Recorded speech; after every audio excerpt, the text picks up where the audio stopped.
কখনো না। ভালো মানুষ হতে হবে। ভালো মানুষ হওয়ার জন্য যা করার আমাদের শিক্ষকদের তাই করতে হবে, আমাদের গার্জিয়ানরা তাই করতে হবে এবং আমাদের প্রচেষ্টাও তাই থাকবে।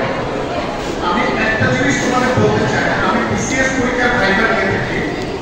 আমার যেটা অভিজ্ঞতা ভাইবা বোর্ডে আমি যেটা দেখি সেটি হচ্ছে আমাদের ছেলেমেয়েরা রেজাল্ট খুব ভালো, কিন্তু যখন কোনো একটা বিষয়ের উপর ইংরেজিতে বলতে বলা হয় সে বলতে পারছে না।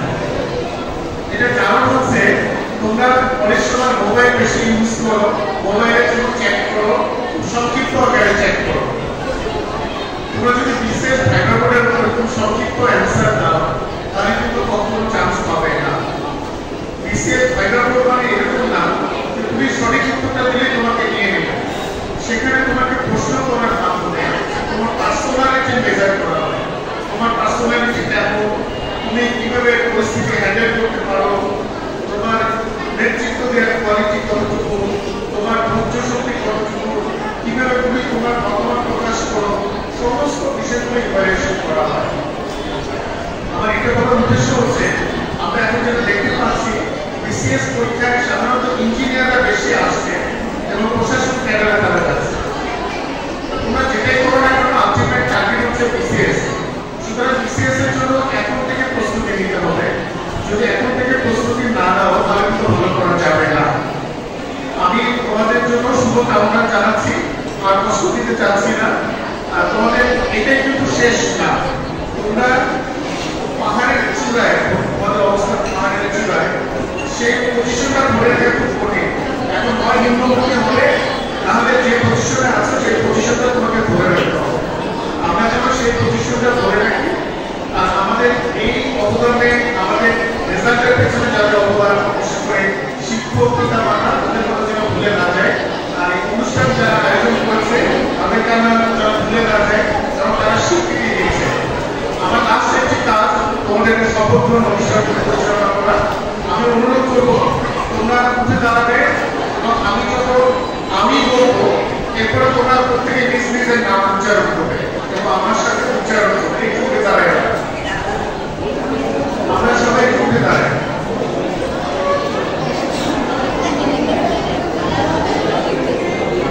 আমরা কথা না বলি, সামনের দিকে হাত সম্প্রসারণ করি, সামনের দিকে হাত। আমি শপথ করছি যে জীবনের লক্ষ্য স্থির রেখে সফল মানুষ হিসেবে নিজেকে গড়ে তুলব এবং শারীরিক ও মানসিক সুস্থতা ধরে রাখতে কৌতূহলবশত মাদক গ্রহণ করব না। কোনো অজুহাতে মাদকের শরণাপন্ন হব না। মাদকের ধ্বংসাত্মক মায়াজালে নিজেকে জড়াবো না। অন্যকে জড়াতে সহায়তা করব না। মাদকের বিরুদ্ধে সামাজিক আন্দোলন গড়ে তুলব। মাদক ব্যবসায়ী, সংবাদ, আইন শৃঙ্খলা রক্ষাকারী বাহিনীকে প্রদান করব। দেশকে ভালোবাসবো। বাংলাদেশকে মাদকমুক্ত করতে সবসময় সচেষ্ট থাকব। দেশ সৃষ্টিকর্তা আমাকে শক্তি দিন, আমি যেন দেশ সেবায় এগিয়ে আসতে পারি।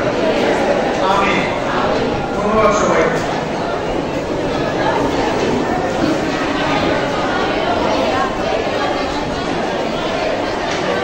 এখন আমাদের শিক্ষকবৃন্দদের টেস্ট প্রদান করা হবে। ওনাদের টেস্ট প্রদান করার পর ছাত্রছাত্রীদেরকে টেস্ট প্রদান করা হবে।